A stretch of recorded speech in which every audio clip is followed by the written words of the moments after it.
अस्सलाम वालेकुम नाजरीन, क़ायद का पाकिस्तान और आपकी मेज़बान अंबर सना आपके साथ साथ। उम्मीद करती हूँ बिल्कुल ठीक ठाक होंगे, आप लोग खैरियत के साथ होंगे और ज़िंदगी में इस वक्त जहाँ जिस हालत में आप हैं उससे बखूबी लड़ने के लिए आप लोग नबर्द आज़मा होंगे और ना सिर्फ अपनी रहनुमाई कर रहे होंगे, अपने आप को तैयार कर रहे होंगे, बल्कि अपने पूरे ख़ानदान को भी साथ लेकर चलने की कोशिश कर रहे होंगे। ख़ानदान की अगर आप बात करें तो ख़ानदान जहाँ पर आप इब्तिदा पाते हैं, अपनी नशोनुमा पाते हैं, अपनी सोच की, अपने अमल की, अपनी ज़िंदगी की, अपने साथियों के साथ मिलकर आपको यकीनन ऐसी जगह चाहिए होती है जहाँ पर आप प्रैक्टिकली उन तमाम चीज़ों को परफॉर्म कर सकें।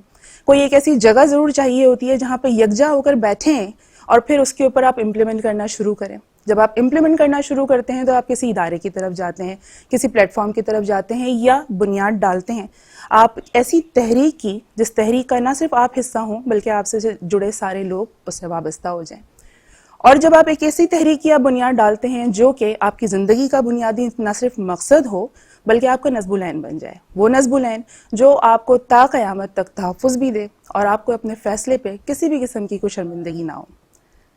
और कभी कभार ऐसा भी होता है कि जब आप अपने इतने मुस्तनिद होकर अपनी इन तमाम चीज़ों की तरफ जाते हैं तो ऐसी ज़रूर चीज़ें सामने आपको देखनी पड़ती हैं जो कि उसके अगेंस्ट जा रही होती हैं। और जब आपका जो इम्तहान होता है ज़हनी तौर पर कि आपकी अपनी सोच क्या है, आपका अपना फ़ैसला क्या है और आप उस पर कितने कायम दायम हैं। इरादे की बात है, शनाख्त की बात है और आपके उस इरादे की बात है जो कि आपकी आइडेंटिटी की मुस्तकिल बुनियाद बन जाती है। मुस्तकिल बुनियाद के तौर पर अगर हम बात करें क़ायद का पाकिस्तान, तो क़ायद का पाकिस्तान जब कायदे आज़म ने इब्तिदा की मुस्लिम लीग से और जब उन्होंने ये सोचा, तसव्वुर इकबाल ज़रूर था लेकिन तसव्वुर इकबाल को यकीनन प्रैक्टिकली लेकर आना था और कायदे आज़म ने जिस तरीके से तमाम लाहे अमल तैयार किए और आज हम जहाँ बैठे हैं, जिस खत्ते में बैठे हैं, ये यकीनन कायदे आज़म की एक बेहतरीन तोहफ़ा है हमारी ज़िंदगी में। क़ायद के पाकिस्तान में जैसे जैसे सिलसिला शुरू हुआ, जैसे जैसे सफ़र शुरू हुआ, बहुत सारे बानियान शामिल होते चले गए, बहुत सारी तहरीकें बनती शुरू हो गई, बहुत सारे ऐसे मूवमेंट्स बने, बहुत सारी ऐसी चीज़ें अमल में आईं जिनके मुख्तलिफ सोच थे, जिनके मुख्तलिफ बातें थीं और जिनके मुख्तलिफ अवामिल थे। उसमें कितनी कनेक्टिविटी थी, कौन कितने सही थे, कौन कितने गलत थे, ये आपने भी देखा और हमने भी देखा। लेकिन अब हम जहाँ पे खड़े हैं हमें जानने की शदीद ज़रूरत है कि एक तहरीक की इब्तिदा कैसे होती है और तहरीक की इब्तिदा करने वालों की जो सोच होती है वो क्या होती है। और आज इस जगह पर, इस मुकाम पर जहाँ पर आज क़ायद का पाकिस्तान ठहरा है, जहाँ पे मैं और आप मिलकर वो तमाम चीज़ें फ़ेस कर रहे हैं जो हमने सोचा नहीं था, तो यकीनन हमें जानने की ज़रूरत है ऐसे बानियान से जो कि हमें हमारा कॉन्सेप्ट क्लियर करें और अगर हम कहीं पे थोड़े से परेशान हैं या कहीं पे मायूस हैं तो हमारी मायूसी थोड़ी सी वो दूर कर दें। आज हमारे साथ मौजूद हैं उन्हीं तमाम बानियान में से, और अगर हम बात करते हैं जो मौजूदा हमारे सरबराह हैं और तहरीक पाकिस्तान से जिनका ताल्लुक़ है, तो तहरीक पाकिस्तान ऐसे ही नहीं वजूद में आ गया। 1996 में जब इसका वजूद में आया तो उसमें बुनियादी ऐसे लोग शामिल थे जिनके ना होने की वजह से मैं यकीन से बात कह सकती हूँ कि आज तहरीक पाकिस्तान इस मुकाम पर हरगिज़ नहीं होता।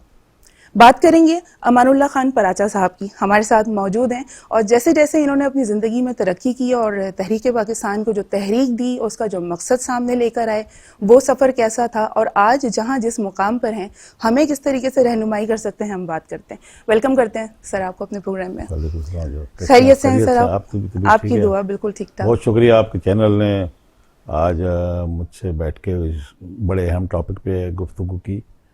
जैसे आपने कहा कि कायद आज़म मोहम्मद अली जिन्ना ने और उनके साथियों ने जिस तरीके से पाकिस्तान को दवाम बख्शा और पाकिस्तान को हमारे जो वजूद में लेकर आए, उस वक़्त बड़े सग़ीर हिंदुस्तान में एक मुल्क के लिए, मुसलमानों के लिए एक अलहदा मुल्क दो कौमी नज़रिए के तहत बनाया गया। उस वक़्त हमने एक कौम होकर मुल्क हासिल किया। आज हमारी बड़ी बदकिस्मती है कि हमने मुल्क हासिल कर लिया लेकिन हम कौम नहीं हैं। हम तकसीम दर तकसीम और पंजाबी, पठान, सिंधी, बलोच, महाजर में बट गए। आज सबसे बड़ी ज़रूरत है हमें ऐसे लीडर की, ऐसी सियासी जमात की जो उस मुल्क को एक जो मुल्क है और इस एक कौम बनाकर हम इसे दुनिया के नक्शे पर दुनिया की एक बड़ी ताकत बना सकते हैं। हमारे पास अल्लाह पाक ने सब कुछ दिया है। हमें पास मादनियात की ताकत है, हमारे पास ज़र्रात है, हमारे पास हम दुनिया की छठी एटमी ताकत हैं। पहला मुसलमान मुल्क हैं जो हमें फ़ख्र है कि हम एटमी ताकत हैं। लेकिन बड़ी बदकिस्मती है कि आज इस मुल्क में 1 करोड़ आवाम रोज़ भूखे सोती है, 9 करोड़ लोग एक वक्त की रोटी उनको नसीब है, 2.5 करोड़ बच्चे स्कूल नहीं जाते, पीने का पानी नहीं है, यहाँ पर लोगों को नौकरियां नहीं मिलती, यहाँ वादे बड़े हुए लेकिन आप देख लें कि इतनी कुछ होने के बावजूद ये सिर्फ बैड गवर्नेंस का नतीजा है जिसकी वजह से हमारे लोगों को आज तक उनके हक नहीं मिला। सर, बैड गवर्नेंस की इब्तिदा आप क्या समझते हैं, कब से ये आपको ऐसा मैं कहता हूँ महसूस होता है? 72 साल से बड़ी बदनसीबी ये रही कि 72 सालों में सियासत जो कि जमहूरियत जिसका एक हुसन है कि लोगों को वोट के जरिए मुंतखब करते हैं लोग, यहाँ बदकिस्मती सी पैसे की ताकत से सियासत को एलिमिनेट कर दिया गया, पैसे के जोर पर सियासत खत्म कर दी गई है। करोड़ों लगा के लोग अरबों लूटने के लिए यहाँ आते हैं और आप देखें जितनी पार्लियामेंट में आज भी लोग मौजूद हैं और इन 72 सालों में जितने लोग पार्लियामेंट में रहे हैं सब लूटने के लिए आए हैं। शक्लें बदल दी हैं, जमात शक्लें वही हैं बल्कि जमातें बदल कर आज वही तीनों जमातों में जो म्यूजिकल चेयर, जो पावर म्यूजिकल चेयर घूम रही दिखने है, में तो यही वो आता देख है। लीजिए जी वही लोग हैं। बिल्कुल। ये सिर्फ उसी सूरत में मुमकिन है कि ग्रास रूट के ऊपर गरीब और मुतवसत तबका मुतहद होकर इस एलीट क्लास का मुकाबला करे। ये 1% से भी कम है जो हमारे मुल्क पे कब्जा किए बैठे हैं, इसके वसाइल ज़रायों को इस्तेमाल कर रहे हैं, यहीं से अरबों खरबों लूट कर ये बाहर ले गए, वहाँ अपनी औलादें भी ले गए, वहाँ अपनी इंडस्ट्रियाँ भी लगा ली, वहाँ अपनी फैक्ट्रियाँ भी लगा ली, सब कुछ उन्होंने वहाँ बाहर उन मुल्कों में लगा लिए। हमारे लोगों को 22 करोड़ आवाम को इस वक्त होश के नाखून लेना होंगे और मैं इन पे इल्ज़ाम नहीं लगाता, इनके फैसले, इज्तिमाई फैसले हमेशा अच्छे होते हैं। बदकिस्मती ये रही है कि आप वोट देते हैं मछली को और जीत जाता है बल्ला, आप वोट देते हैं तीर को तो जीत जाता है शेर। ये निज़ाम तब्दील करना होगा और ये उसी वक्त मुमकिन है और ऐसा हुआ है कि ग्रास रूट पे अब वक्त आ गया है कि मुतवसत और गरीब आदमी उठ खड़ा हो इनके खिलाफ। जब ही ये मुल्क आप बचा, हमें पता है हमारी एक ही कश्ती है, अगर मुझे भी, मैं खुदा न खस्ता ऐसे लोगों में शामिल हो तो मैं ऐसी सियासत को पर लानत भेजता हूँ जिस पर मैं मुल्क के लोगों की खिदमत ना कर सकूँ और मेरे पास भी 3-3, 4-4 कश्तियाँ हों और मैं उस पर अपने आप को बचा के ले जाऊँ, अपने घर वालों को बचा के। तो मेरी तो एक ही कश्ती है। मुझे पता है अगर खुदा न खास्ता पाकिस्तान को नुकसान हुआ तो मुझे, मेरे ख़ानदान को, मेरे दोस्तों को, मेरे अजीज़ व अकारब को, मेरे मुल्क के लोगों को नुकसान होगा। हमारे पास जो बैड गवर्नेंस जो आपने की, वो लीडरशिप हमारे पास मुसल्लत है जो कि इम्पोर्टेड है, जिनका सब कुछ बाहर है, उनकी औलादें बाहर हैं, उनके प्रॉपर्टीज़ बाहर हैं, उनके ताने बाने जो है अमेरिका से और यहूद और नसारा चला रहे हैं। तो हम अपने लोगों पर हमें भरोसा करना होगा। अभी हमारे लोगों को कहा जाता है, हमारे ताजरों को, हमारे फैक्ट्री मालकान को, हमारे लोगों को कहा जाता है ये करप्ट हैं, ये चोर हैं, फिर आप कहें यहाँ इन्वेस्टमेंट करें। कौन सी इन्वेस्टमेंट आएगी जब मैं कहता हूँ कि मेरी फैक्ट्री है या मेरी एक कंपनी है जिसमें बहुत बड़ी करप्शन है, बहुत बड़ी बेईमानी है, बड़े चोर बैठे हुए हैं और मैं आपसे कहूँ आप मेरे साथ आके इन्वेस्टमेंट करें, आप करेंगी? सवाल ही पैदा नहीं होता। जब अभी आपने देखिए शहरी हवाबाजी के वजीर ने कह दिया फ्लोर ऑफ द हाउस पे पार्लियामेंट में कि हमारे PIA के जितने भी पायलट्स हैं उनका लाइसेंस जाली है। नतीजा क्या निकला? पूरा यूरोप, अमेरिका, मिडिल ईस्ट, फार ईस्ट एशिया में हमारी जितनी भी एयरलाइंस को उन्होंने कहा कि भाई ये इधर इंटर ना करें, 6-6 महीने के लिए बैंड लगा दिया है। और जहाँ जहाँ हमारे पाकिस्तानी पायलट कुवैत एयरवेज में, वियतनाम एयर में और सिंगापुर एयरलाइन में जहाँ जहाँ हमारे पायलट काम कर रहे थे उनको भी ग्राउंड कर दिया है। इससे क्या नुकसान हुआ? एक तो हमारे मुल्क की बदनामी हुई, दूसरा पाकिस्तानी टैलेंट को का जो जरमबादला आता था, ये हमारे घर का मैटर है।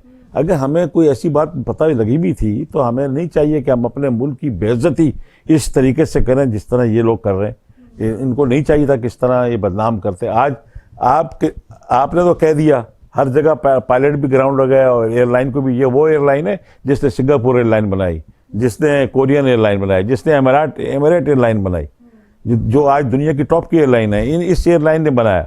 तो सारे पायलट तो नहीं जाली थे ना कि आपने सारे पायलटों को और पूरी PIA को और पूरे पाकिस्तान को बदनाम करके रख दिया। तो मैं कहता हूँ ऐसे वजीर से इस्तीफा लेना चाहिए, उसको जो है ना फौरी तौर पे बरतरफ करना चाहिए, उसको जेल भेजना चाहिए। तो तुमने पाकिस्तान को इस कदर जलील करा दिया दुनिया की निगाहों में। चंद हर जगह काली भीड़ें होती हैं। अगर कोई तरीकाकार, पालिया वालों ने भी इस पर बड़ा शोर मचाया और सिविल एविएशन अथॉरिटी कोई मामूली नहीं है, उसके प्रोसेस से गुजर के लाइसेंस मिलता है, तो आपने हर एक को क्वेश्चन मार्क कर दिया। सर थोड़ा सा अगर पस मंज़र में जाएं तो जब आप पीटीआई के बानियान में आपका शुमार होता है, तो तब पीटीआई के जो बानियान में आप उस वक्त थे, उस वक्त क्या आपका क्राइटेरिया था, कॉन्सेप्ट था, और आज जहां पर अब पीटीआई खड़ी है, माना कि अब आप पीटीआई का हिस्सा नहीं है, लेकिन क्रेडिट तो फिर भी आपके पास जाएगा कि बानियान में से आप आते, उस वक्त आपका क्या कॉन्सेप्ट था, क्या क्राइटेरिया था? इमरान खान साहब बहुत अच्छे इंसान हैं, हमारे दोस्त हैं, भाई हैं, और हमने जब पाकिस्तान तहरीक इंसाफ बनाई थी तो उस वक्त हमारा मोटिव और एक ही चीज़ था कि यहाँ पे तब्दीली, इन मोरूसी सियासतदानों से हमें आज़ादी मिले और ये जो लूट खसूट करने वाले लोग हैं इनसे पाकिस्तान के अवाम को निजात दिलाई जाए।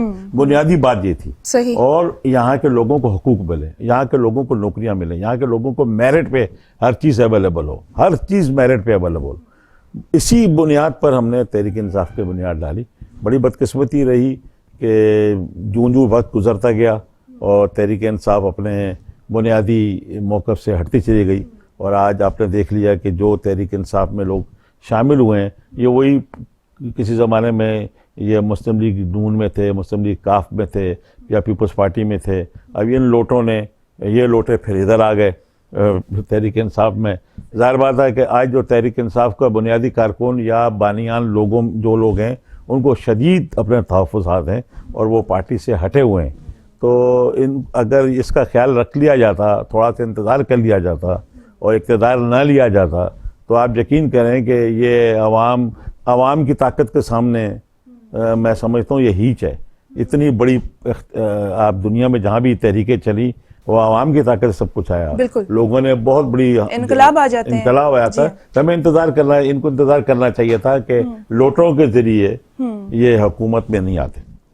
इक़्तिदार जब आप लोटों के ज़रिए से आप लेंगे तो आपका पाकिस्तान का जो हशर आज हो रहा है, पाकिस्तान कितने डेट्स में चला गया है, या इस वक्त 2.5 से 3 लाख रुपए जो बच्चा पैदा होता है वो उसका मकरूज़ होता है। तो जो यहाँ देखें आपको कोई नौकरी मेरिट पे नहीं है, किसी यहाँ हर चीज़ सिफारिश के ऊपर है। यहाँ जो CSS का एग्ज़ाम होता है वो उसमें भी जो लोग आते हैं वो सब वही ये उन्हीं लोगों के रिश्तेदार हैं। यहाँ जज हो गए, पुलिस में बड़ी बड़ी पोस्टें हो गई, जो CSS के अंदर जो ब्यूरोक्रेसी के अंदर बड़ी पोस्टें, ये भी उन्हीं के रिश्तेदार बैठे हुए हैं। गरीब का बच्चा, मुतवसत घराने का बच्चा 1% भी ऐसा नहीं है जो इन पोजीशनों पे आके बैठ जाए, क्योंकि यहाँ इंसाफ नहीं मिल रहा। और ये इंसाफ, और यही जो है हमारे नौजवान जो आज आपके सामने हैं वो डिग्रियाँ लेके घूम रहे हैं। आपको हैरत नहीं होना चाहिए, MBA ग्रेजुएट मास्टर किए हुए लोग होटलों के अंदर बहरे लगे हुए हैं, आज वो बस की कंडक्टरियाँ करते फिर रहे हैं। ठीक है, रोज़गार नहीं है, इज़्ज़त से रोज़ी कमाने का, लेकिन आप देखें ये हमेशा सरकार का काम है कि वो नौकरी प्रोवाइड करे। इज़्ज़त वाली नौकरी नहीं मिल रही, हमारे लोग बाहर जा रहे हैं, हमारे लोगों को बाहर भी जिस तरीके से आज पाकिस्तानी वहाँ बाहर जलील हो रहे हैं, आज वहाँ भी उनका कोई पुरसाने हाल नहीं है। पाकिस्तान में क्या चीज़ की कमी है? ये ज़रूरी मुल्क है, ये मादनियात से माला माल मुल्क है, यहाँ हर चीज़ अवेलेबल है, लेकिन हुकूमत गुड गवर्नेंस न होने की वजह से हम लोग इस मुल्क को सही ट्रैक पर नहीं चला सके। सर मानते तो हम सब हैं कि कुछ पाकिस्तान के अंदर हर चीज़ मौजूद है, हर तरह के वसाइल मौजूद हैं, और पाकिस्तान की जो यूथ है वो यूथ भी अपनी मिसाल आप है, बड़े टैलेंटेड लोग हैं। चाहे आप कोई से भी फील्ड आप उठा लें पाकिस्तान के अंदर, वहाँ की यूथ को आप देखते हैं, ये काम पब्लिक को आप देखते हैं, तो वो रिसोर्सेज हो ना हो, अवेलेबिलिटी हो ना हो, लेकिन अपना बेस्ट देते हैं। फिर अवाम क्या करे, हम जैसे लोग क्या करें? मतलब एक हम पाकिस्तानी हैं, कायद के पाकिस्तान का हमारा ये प्लेटफॉर्म है, तो वहाँ से तो जिस नज़रिए से हम देखते हैं चीज़ों को, तो मसला सबको पता है, उसका सोल्यूशन भी सबको पता है, लेकिन फिर भी चीज़ें वहीं की वहीं हैं। देखिए, बड़ी आपने सही बात की है कि अब हमें करना क्या है। बड़ी जल्दी हम आ गए इस बात पर कि अब हमने करना क्या है। ये जो पाकिस्तान मुस्लिम अलायंस हमने जिस जमात का मैं आज सरबराह हूँ, इसकी बुनियादी बनाने की वजह यही है कि जब 1% से कम लोग इस मुल्क के ऊपर बार बार हुकूमत करते चले आ रहे हैं, और जो इस मुल्क के असल वारिस हैं, यानी कि गरीब और मुतवसत तबका इस मुल्क का असली वारिस है, उसको सिरे से आपने इग्नोर कर दिया। हर उसको दौर में कभी- इग्नोर हुआ है। उस हर दौर में इग्नोर हुआ है, उसको इग्नोर करते चले आ रहे हैं। आज हमारे टैलेंटेड लोगों को, आज हमारी जो आपने कहा हमारी यूथ है, जी ये वही यूथ है, ये वही लोग पाकिस्तानी हैं जो यहाँ से 1.5 घंटे के फ्लाइट पे दुबई जाते हैं, सऊदीया जाते हैं, मशरक़ वस्ता के अलावा यूरोप जाते हैं, अमेरिका। इन्होंने अपने हुनर के झंडे गाड़े। इतना टैलेंट है अल्लाह अल्लाह का, हर फील्ड में पाकिस्तानी हर फील्ड में आगे निकला है। लेकिन बदकिस्मती ये है कि हमेशा शेरों के ऊपर गीदड़ बैठे।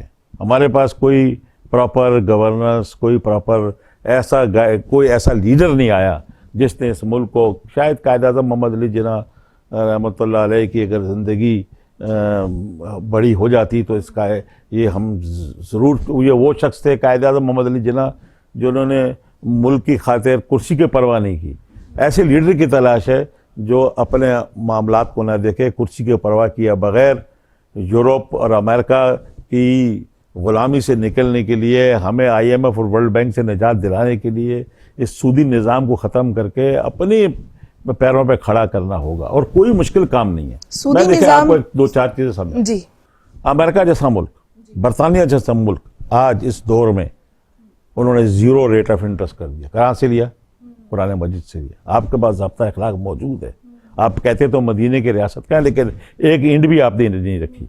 लेकिन अगर आप आज देखें, जब अगर यूरोप और अमेरिका 0 रेट ऑफ इंटरेस्ट करता है तो इसका मतलब इस दुनिया इस नतीजे भी पहुंची है कि वर्ल्ड पावर जो है वो 0 रेट ऑफ इंटरेस्ट पे आई है। तो ये कुरान ने हमें दिया ना। अल्लाह खुद फरमा रहा है कुरान मजीद में कि जिसने सूद लिया या दिया उसने गोया मुझसे और मेरे रसूल से जंग की। इससे बड़ी कोई बात नहीं है। तो हमें IMF से, वर्ल्ड बैंक से जान छुड़ाना होगी, कोई मुश्किल काम नहीं है। 4-5 साल हमें उन्हें कह दें हम आपको कर्जे नहीं दे सकते। और हमारा ज़राई मुल्क है। इस ज़राई मुल्क में अगर आप अपने किसान को एग्रीकल्चर में उसको बीज फ्री कर दें, पानी, बिजली और उसको फर्टिलाइज़र फ्री में दें, और जैसे अगर कॉटन ग्रोइंग है, शुगर ग्रो करता है या गंदम ग्रो करता है, उसके अगले आने वाले सालों में उसका रेट फिक्स कर दें, उसे जलील ना होने दें। आज होता क्या है कि कॉटन ग्रोइंग कंट्री है, या सबसे कम कॉटन ग्रो हो रहा है, क्योंकि कॉटन ग्रो होने के बाद उसका रेट लगता है। अगर हम रेट पहले से बता दें तो ये यहाँ 10-11 बिलियन डॉलर की एक्सपोर्ट हो सकती है। सर, लेकिन आप देखें, आपने गंदम, अभी मैंने सुना है कि मिलियन टन गंदम की इंपोर्ट के लिए कहा जा रहा है। जी हाँ। क्यों? इसलिए कि आपने अपने गोरोर के साथ अपने जो हमारे किसान हैं सोतली माँ जैसा सलूक किया। आज किसान रुल रहा है। बिल्कुल ऐसे। तो आप क्या मुश्किल है आपको कि अगर आप उनको बीज फ्री कर दें, खाद फ्री कर दें, उनको बिजली को सहूलतें दें, और लाखों करोड़ों एकड़ जमीन आपकी बंजर पड़ी है, आप हारियों में बांट दें, उसे ओनर ना बनाएं बल्कि 30-30 साल की लीज पर दे दें और बमा ये सामान के दें। आप देखें आपका मुल्क कैसे आगे आता है। मादनियात आपके भरे पड़े हैं, सोने के ज़खायर हैं, क्रोमाइट के ज़खायर हैं, आयरन ओर हमारी देखें आप, इस पाकिस्तान स्टील मिल में आयरन ओर रॉ मटेरियल है। हम ऑस्ट्रेलिया और इंडिया से मंगा रहे हैं, वहाँ 55% का आयरन ओर उसमें निकलता है, हमारे यहाँ 60% का निकलता है। आज तक किसी भी हुकूमत ने ये आयरन ओर इस्तेमाल नहीं किया। गोल्ड के ज़खायर भरे पड़े हैं, सुई गैस आप देखें, नेचुरल गैस निकलती है, हमारे यहाँ क्रूड ऑयल निकल रहा है, पेट्रोल निकल रहा है। यहाँ पे इतनी बदनसीबी है कि कहाँ जा रहा है सर ये सब? कहाँ जा रहा है? देखिए ना, ये सब इनकी जो ताने बाने हिल रहे हैं, ये वेस्ट हिला रहा है, यूरोप अमेरिका हिला रहा है। यहाँ ऑफशोर में तेल निकल रहा था, ये वही बेल्ट है जो ईरान की, दुबई, मिडिल ईस्ट की बेल्ट है जिसके अंदर तेल निकलता है। बम्बई में तेल निकल रहा है। क्या बम्बई हमारे मुल्क कराची से कितना 45 मिनट की फ्लाइट है। ये वही वेन इस यहाँ से भी आती है। तो यहाँ तेल की ज़खायर मौजूद हैं, लेकिन नीयत नहीं है। पूरे पाकिस्तान में इतनी ऑयल फील्ड्स हैं, इतनी गैस फील्ड हैं, निकाला तो जाए ना। आप खाली कोई क्रोमाइट हम बिलियंस ऑफ डॉलर के यहाँ से एक्सपोर्ट करते हैं, उसको अगर लोहे में मिला दिया जाए तो इसमें ये स्टेनलेस स्टील बनता है। ये हम पाकिस्तान से रॉ क्रोम भेजते हैं, अरबों डॉलर का हम दोबारा जो है अरबों रुपए का हम स्टेनलेस स्टील मंगाते हैं। पाकिस्तान में बना सकते हैं, सिस्टम नहीं है। जो यानी बेईमानी की हर चीज के अंदर रिश्वत है, हर चीज के अंदर लोग अपनी जेबें जो हुक्मरान है अपनी जेबें भरने में लगे हुए हैं, उनको आवाम की कोई परवाह नहीं है। बातें जरूर करते हैं, जी हाँ। अवाम से मुखलिस की, हमदर्दी की बातें जरूर करते हैं, जरूर कहते हैं कि दरिया फरात के किनारे कुत्ता अगर भूखा मर रहा होगा तो भी हजरत उमर की तरह वो, लेकिन अमल कुछ नहीं है। जी हाँ। तो जब आप सिर्फ तकरीरें करवा सकते हैं, सिर्फ लोगों के लिए आपके पास हमदर्दी के लफ्ज़ तो ज़रूर बोलते हैं, लेकिन हमदर्दी प्रैक्टिकली नहीं है।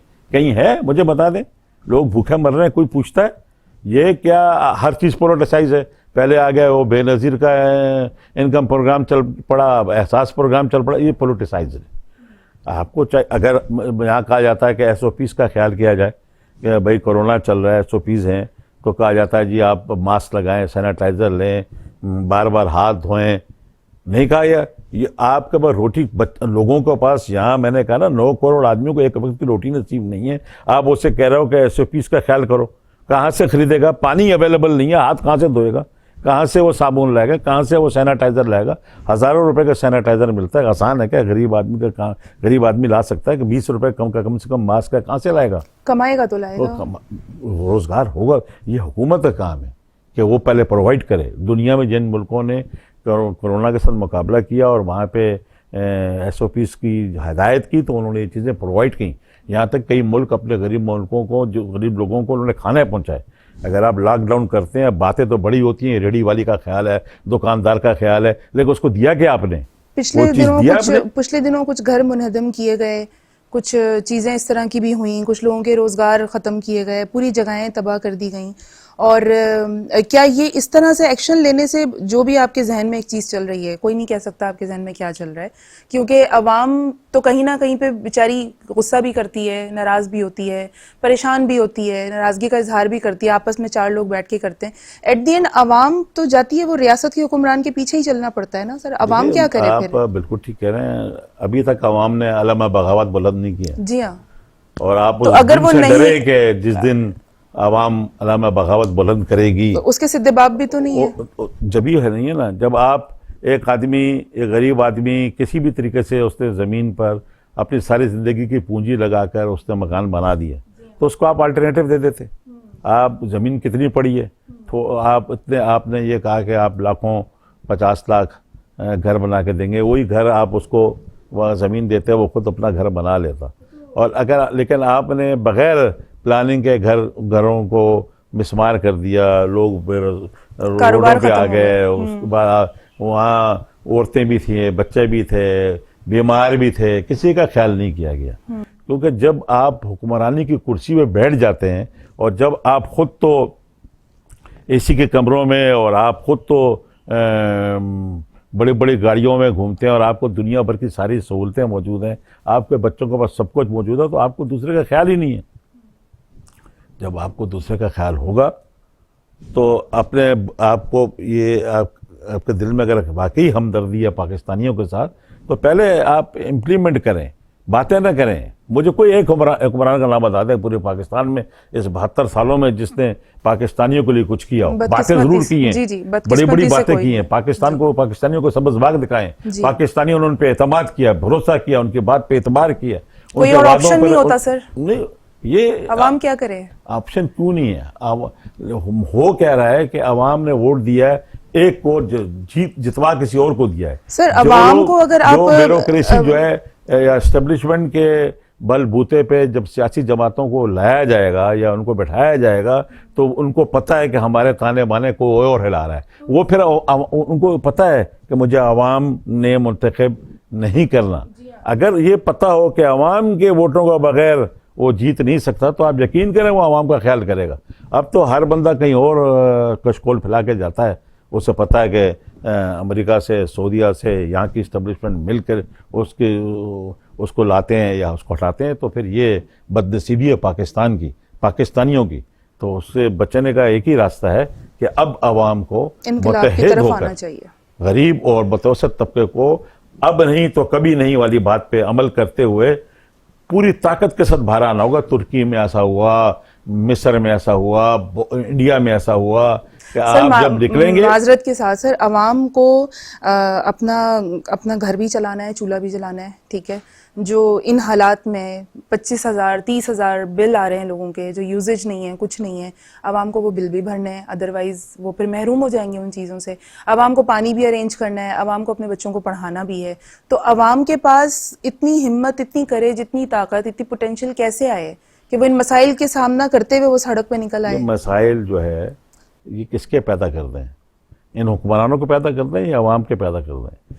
अवाम की जिम्मेदारी नहीं है पानी देना, अस्पताल चलाना, नौकरियां देना या वसाइल हुक्मरान देना। तो हाथ उठा देखिए, लेते हैं। ये काम हुकूमत का होता है, तो हाथ अवाम उठा का लेते नहीं हैं है। वो तो बिल्कुल। आज तक पानी कराची का नहीं हुआ, पाकिस्तान भर में पानी की ये बुनियादी इंफ्रास्ट्रक्चर की जो चीजें हैं, बुनियादी वो नहीं है। चीजें इनको लेने के लिए बड़ी बदकिस्मती है कि एक जगह तो आप पूरे पाकिस्तान में चले जाएं, इंटीरियर पंजाब में, इंटीरियर बलूचिस्तान, सिंध में, KPK में आप देखें, एक ठंड कहलाती है जिसके अंदर जानवर भी पानी पी रहे हैं, इंसान भी पानी पी रहा है। कई महीनों से वो पानी खड़ा होता है, वो पानी पी रहा होता है।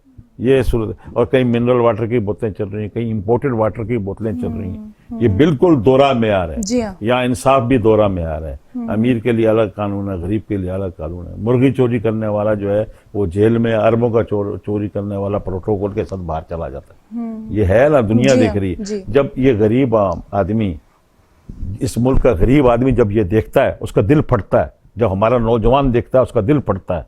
वो जो नौजवान हमारा कैपेबल है, उसको तो उसके हक की नौकरी नहीं मिलती। जो इनकेपेबल लोग हैं, जिनकी सिर्फ सिफारिश है, उनके बाप दादाओं की सिफारिशें, ताकत हैं, वो ऊपर बैठे हैं। आप किसी के मुकाबले के इम्तिहान में बैठा दें आप उनके साथ, हमारा गरीब का बच्चा, हमारा मतवसत घराने का बच्चा उससे ज़्यादा मेहनती और समझदार है। लेकिन जो सिफारशी है, आप देखें, यहाँ पुलिस की भर्ती होती है पैसे से, ब्यूरोक्रेसी की भर्ती होती है पैसे से।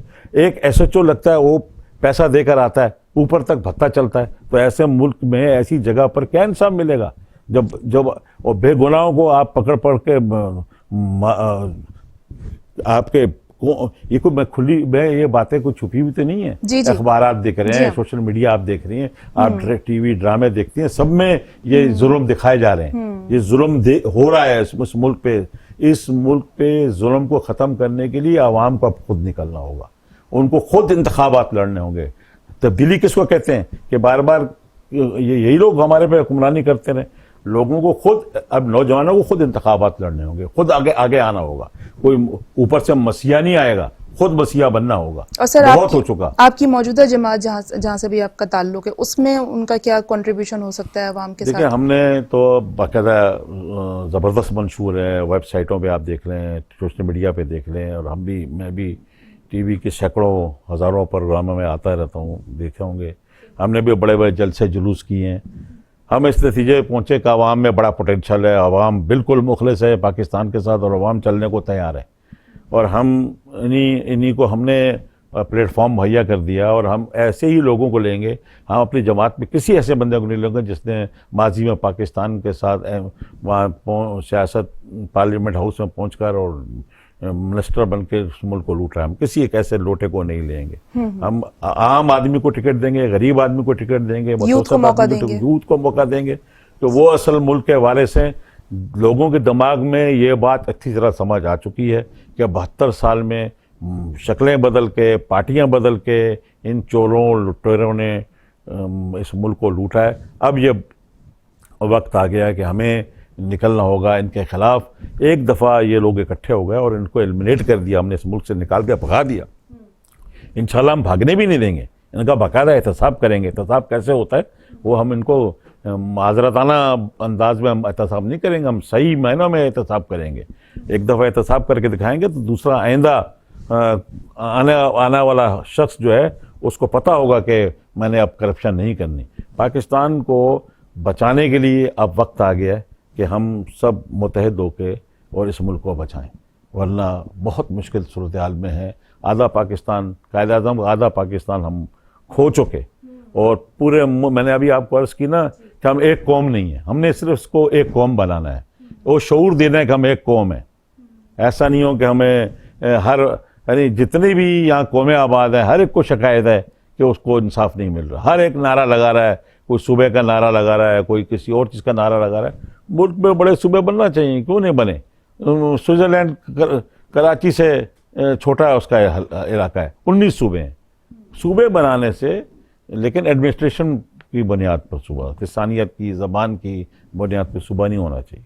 एडमिनिस्ट्रेशन की बुनियाद पे हो तो सूबे बनने से तो मुल्क शायद तरक्की करता। हमारे पास पूरा प्रोग्राम मौजूद है इस मुल्क को देने के लिए, और वो हमने अखबारात में भी, सोशल मीडिया पे भी हमने अपने मंशूर की वजाहत की है कि और पूरी टीम है हमारे पास चलाने के लिए इस मुल्क को। बड़े बड़े लोग हैं, पढ़े लिखे, highly qualified, chartered accountant, businessman, professional लोग हैं जिन्होंने इस मंशूर को बनाया। जो लोग आज तैयार हैं इस मुल्क को आगे लेके जाने में, वो सब लोग हैं जिनको अपनी परवाह नहीं है। वो मुल्क एक दफ़ा हम चाहते हैं कि मुल्क अपनी ताकत के साथ खड़ा हो जाए, इस मुल्क को कर्जों से निजात दिला दिया जाए, IMF और वर्ल्ड बैंक से हम इस मुल्क की जान छुड़ा दें। और कितना अरसा लगेगा सर? कोई मुश्किल ही नहीं है। कितना अरसा आपके मंशूर के हिसाब से? मैं आपसे कहता हूं कि 3 से 4 साल में पाकिस्तान अपने तमाम महंगे कर, जब आप देखें ना, मैं एक गरीब मुल्क के आदमी के मुल्क के वजीर आजम को क्या जेब देता है कि आला आला गाड़ियों में और 400-400, 500-500 किनाल के घरों में रहे।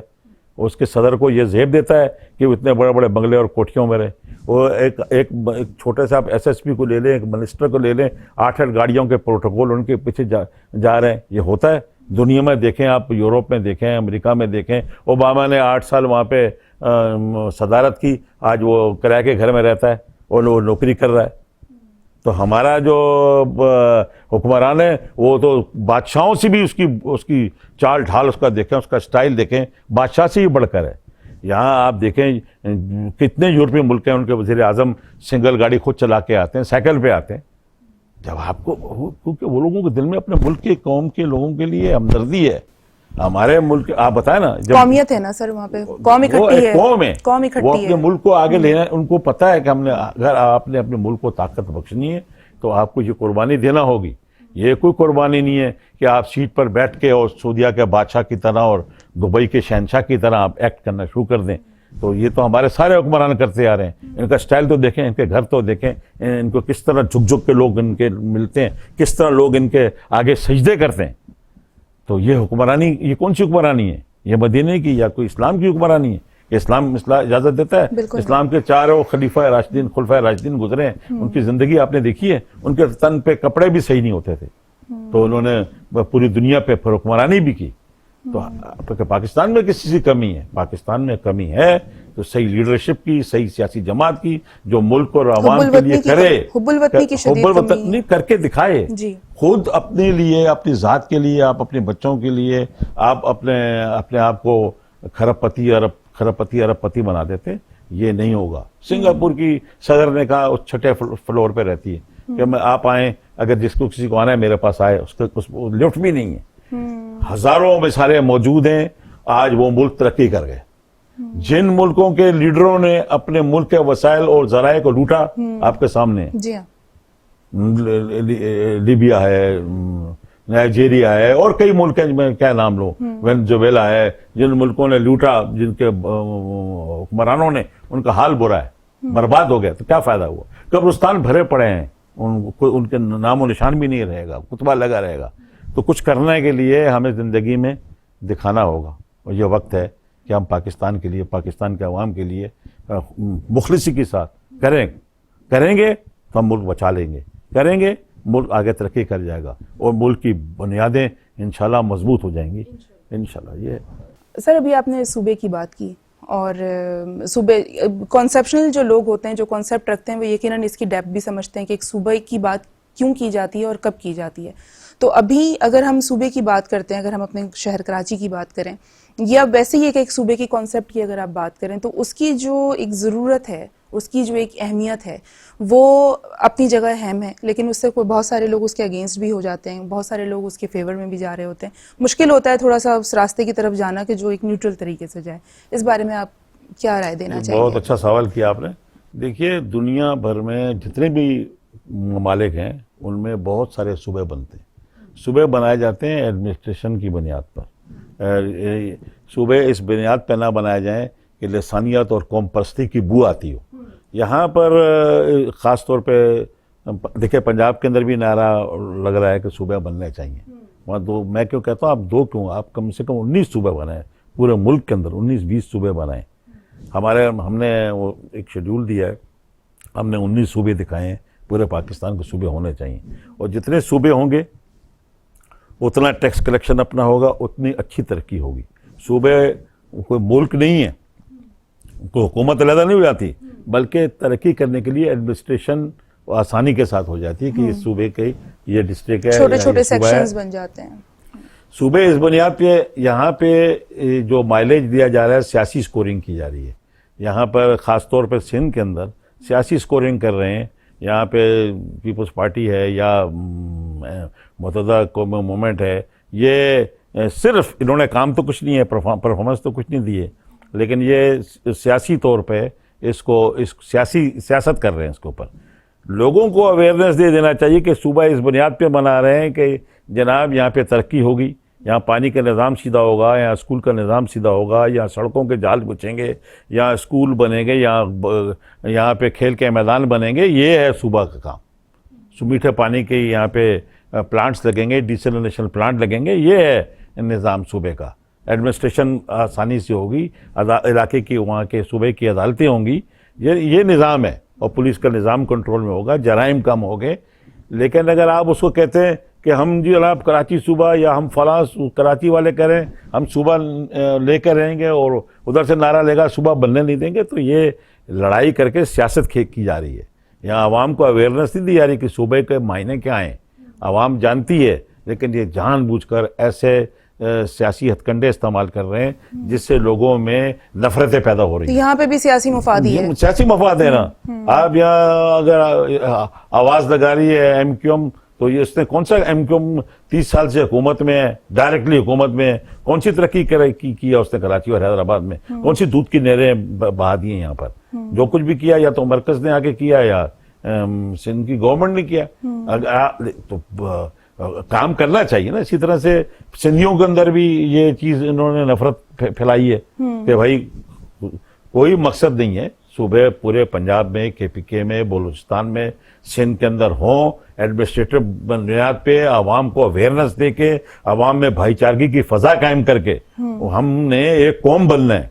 हमने दुनिया के साथ मुकाबला करना। हमारे इर्द गिर्द दुश्मन है, आपके सामने जो कुछ भारत कर रहा है जी हाँ। और जो कुछ अभी इसने किया है आपके सामने, ऐसे सूरत हाल में हम ये नफरत की सियासत के मुताबिक नहीं हो सकते। हमें मोहब्बत की सियासत करनी है। आपके सामने भारत जो कुछ पाकिस्तान कश्मीर में कर चुका है, जो कुछ बलूचिस्तान में कर रहा है, जो कुछ उसने स्टॉक एक्सचेंज में आके किया है, तो क्योंकि ये भारत जो है ना वो मोहब्बत की ज़बान समझता नहीं है। ये समझता है कि इसको भी आप मरम्मत की ज़बान को समझता है। अब वक्त आ गया कि हमें भी भारत को मरम्मत करना पड़ेगी। 9-10 ड्रोन हमले कर चुका है, फ़ज़ाई हदूद की खिलाफ वर्जी कर चुका है, LOC के ऊपर रोज़ाना कितने गरीब किसानों को और फौजियों को ये मार चुका है। तो हमें भी इसको अब मुकाबला करना होगा। सर, आपने जितनी भी तमाम बातें की हैं वो यकीनन उससे इनकार तो नहीं किया जा सकता। और बहैसियत पाकिस्तानी हम सब भी ऐसा ही पाकिस्तान का ख्वाब देखते हैं, ख्वाहिश भी रखते हैं, और अब तो हसरत सी है कि तमाम चीज़ें जो हैं वो उसी तरीके से चलें। अगर चलते चलते आप हमारे नाजरीन को कुछ अगर आप पैगाम देना चाहें, और आवाम का एक बहुत बड़ा रोल होता है किसी भी हुकूमत हो, किसी भी रियासत की कामयाबी के लिए, तो आवाम को एक तसल्ली अगर आपने देनी हो तो वो आपकी। मैं तसल्ली नहीं दूंगा, मैं झूठे होप की बातें नहीं करता। मैं इन गरीब आवाम में से ही हूँ, मैं इन्हीं के लोगों में से हूँ। मैं इधर सी ग्रास रूट से उठ के ऊपर तक आया हूँ। मैं लोगों से कहता हूँ कि हमने प्लेटफॉर्म मुहैया कर दिया है, आप आए इस प्लेटफॉर्म पे। खास तौर से नौजवानों को, खास तौर से तमाम मजदूरों को, तमाम लोगों से कहता हूँ आइए मिलकर हम एक कौम बनकर इस मुल्क के लोगों को, जो ये निज़ाम, जो करप्ट निज़ाम है, इसकी तब्दीली के लिए एक होकर इस एलीट क्लास को जो 72 साल से 22 करोड़ आवाम का खून चूस रहा है, उससे निजात हासिल करने का आखिरी मौका है। ये दोबारा मौका नहीं मिलेगा। मिलकर करें। आज हमारे साथ मुल्क के कई 24-25 सियासी जमातों ने राब्ता किया है और राब्ते उन्होंने यही हमसे कहा कि आप हम सब मिलकर लोगों, माशाल्लाह लोगों में अवेयरनेस है, हमारी आवाम इंटेलिजेंट है, हमारी आवाम जानती है। अब मिलके हम इस मुल्क से इन लोगों से जान छुड़ाएं और इस सही। मुल्क को एक अच्छी क़यादत दें, और इंशाल्लाह, इंशाल्लाह। आपके पास सब कुछ है, आप हम निकल जाएंगे। जब हम इंशाल्लाह, हमने जंग करके और इतनी कमजोर हालत में एटमी बम बना लिया, और आज हम कायम और दायम है, पाकिस्तान इंशाल्लाह कायम और दायम रहेगा, और अल्लाह के फजल करम से इंशाल्लाह। अल्लाह पे भरोसा है, इस 22 करोड़ आवाम पे मुकम्मल भरोसा है कि ये पाकिस्तान के झंडे को इंशाल्लाह बुलंद रखेंगे। इंशाल्लाह, इंशाल्लाह। बहुत बहुत शुक्रिया सर। आप देखें नाजरीन, हम यही बात कर रहे होते हैं कि जब आपका कॉन्सेप्ट क्लियर होता है ना, तो आप उस पे चीज़ पर डटे रहते हैं, आप उस चीज़ पर आगे बढ़ने की आप कोशिश कर रहे होते हैं, बहैसियत अवाम या फिर बहैसियत हुक्मरान, या आप हुक्मरान के किसी भी मेंबर की हैसियत से अगर आप देखते हैं, तो ये बात याद रखना सबसे ज़्यादा ज़रूरी है कि हम पाकिस्तानी हैं, और कहीं पर भी आप चले जाएंगे पाकिस्तानी होने की हैसियत से जो आपकी जिम्मेदारी है, आप उससे आंख नहीं बंद कर सकते। पाकिस्तान इंशाल्लाह कायम और दायम रहेगा। थोड़ी सी सब्र की ज़रूरत है, थोड़ी सी बेहतरीन हिकमत अमली की ज़रूरत है। अल्लाह करे कि हमारे अंदर वो सूझबूझ और वो शऊर पैदा हो कि हम उस हिकमत अमली को पकड़ सकें और उसको हम फॉलो कर सकें। ये था आज का प्रोग्राम। इंशाल्लाह नेक्स्ट हफ्ते को इंशाल्लाह दोबारा आपसे मुलाकात होगी किसी बहुत ही मोतबर शख्सियत से, और कुछ इसी तरह की गुफ्तगू और इसी तरह के कुछ पॉइंट ऑफ व्यूज़ के साथ आएंगे। अपना रखिएगा बहुत ढेरों ढेर ख्याल। अल्लाह हाफ़िज़। पाकिस्तान पाइंदाबाद।